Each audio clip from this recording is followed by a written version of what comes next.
devant ce genre de panel, de ne pas parler de la question qui m'a toujours passionné et pour laquelle je suis engagé. Je suis agent à la GIZ, je suis inspecteur du travail, mais ce n'est pas sous ces casquettes que je prends la parole au niveau de ce panel. En termes d'évaluation, moi je pense que le Code du travail de 97 était un code de gestion d'un contexte, d'une conjoncture d'un pays sous-développé en situation de sous-développement encore.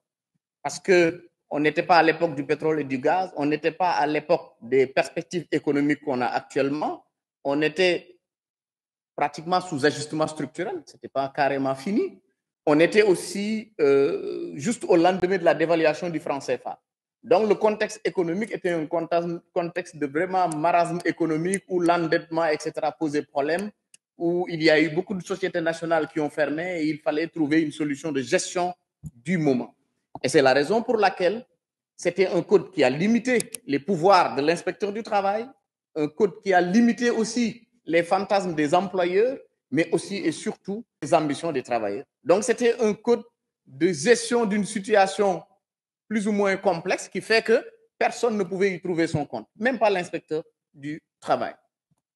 Donc nous dirons que c'est un code du travail qui s'adresse pratiquement à 3% des entreprises du Sénégal parce que l'économie nationale comptabilise 407 882 entreprises, comme j'ai l'habitude de le dire, avec 97% d'informalité, 0,2% de grandes entreprises capables avec un chiffre d'affaires de 2 milliards par an, au moins. Et l'observation aussi est que c'était un code limitatif alors sur la création d'emplois. Vous le savez, c'est un débat franco-helvète ou franco-russe que de dire que le volume du code du travail traduit un peu le dynamisme économique ou les tendances du pays. Les Suisses disent qu'on n'a pas besoin de beaucoup de vocabulaire. Les Français, ils ont un code de plus de pratiquement, je pense, quelque chose comme 2000 articles, quelque chose comme ça. C'est très volumineux. Et au Sénégal, on était à 288 articles, comme Tala l'a rappelé. Et dans ce code, moi, ce qui m'a le plus marqué, c'est la pauvreté du traitement de la politique de l'emploi, c'est la pauvreté du traitement de la formation professionnelle. Vous allez dans les autres pays, c'est le code du travail qui traite de la formation professionnelle, de ses orientations. Vous allez dans d'autres pays, l'emploi, la politique de l'emploi, c'est clairement spécifié dans le cadre du code du travail. Au Sénégal, nous sommes encore sur voilà, une situation de flou par rapport au statut de demandeur d'emploi. Le chômeur, il n'a pas de statut au niveau national, alors que le Code du travail devrait pouvoir préciser. Dans certains pays, les professeurs de droit vont y revenir peut-être après, quitte de la promesse, par exemple, d'achat. Ça, c'est des questions en réalité de fond qu'on ne traite pas. Et je pense que la discrimination même à l'accès à l'emploi, ça c'est un problème. Beaucoup de DRH sont là, il y a l'association des RH du Sénégal, mais il est évident que certaines personnes sont discriminées sur la base de leur configuration faciale, sur la base de leur physique, sur la base de leur sexe, etc. Et ça, je pense que le Code du travail devrait traiter de la question pré-embauche. Deuxième élément, il y a trop de textes dérogatoires au Code du travail. Et comme je l'ai dit au début, le Code a minimisé un peu la force de frappe de l'inspecteur du travail. Aujourd'hui, on nous dit qu'il y a la loi sur les entreprises franches d'exportation, la loi sur le Code de l'investissement, par exemple, les zones économiques spéciales. Il y a également l'arrêté 1887, etc. Et aujourd'hui, on nous dit que le gouvernement appuie les entreprises pour que, en termes de conséquences, que ces entreprises créent beaucoup plus d'emplois. Mais quelle est la position de l'inspecteur du travail sur le contrôle de cet aspect?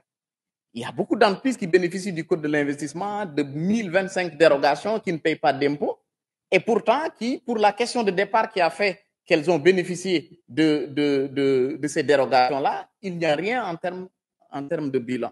Ça, c'est un aspect. On a la loi d'orientation sociale qui parle d'handicap, etc., pas connu dans le monde de l'administration du travail. On ne peut pas contrôler ça. La loi sur les PME, c'est une nouvelle loi. La loi sur le contenu local. La loi sur les startups. Autant de lois qui ont une grande contenance en termes d'emploi, mais qui n'ont aucune connexion pratiquement avec le Code du travail.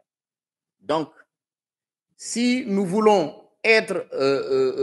avoir un code du travail au service de l'émergence économique, au service du développement, il faut que l'on commence par réfléchir la fonction même d'inspecteur du travail comme non fonction sociale qui doit s'appuyer sur le dialogue social pur et dur, non, mais comme une fonction purement économique.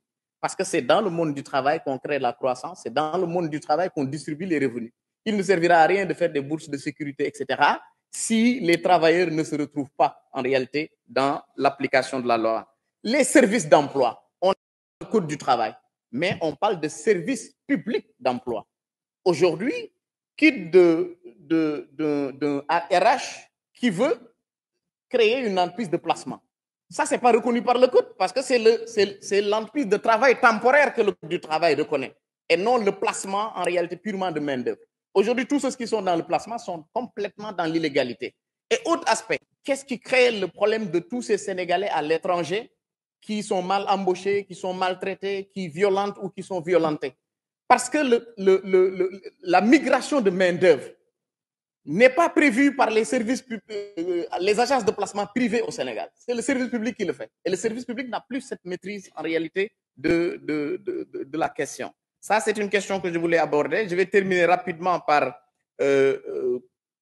appuyer la proposition du professeur sur la limitation de la zone d'interprétation du Code du travail. On va interpeller les inspecteurs du travail sur tous les cas de figure. Parfois même, vous n'avez pas de réponse par rapport à certains cas de figure. Pourquoi? Parce que le Code enlève tout de l'inspection du travail et transfère un pouvoir immense au niveau du juge et le juge n'a pas de temps suffisamment pour quand même traiter les questions liées au droit social. Donc, il faudrait que le code soit suffisamment clair, le prochain code, et que sur les interprétations, qu'un employeur puisse avoir la lisibilité. Parce qu'aujourd'hui, qu'est-ce qui frustre les DRH?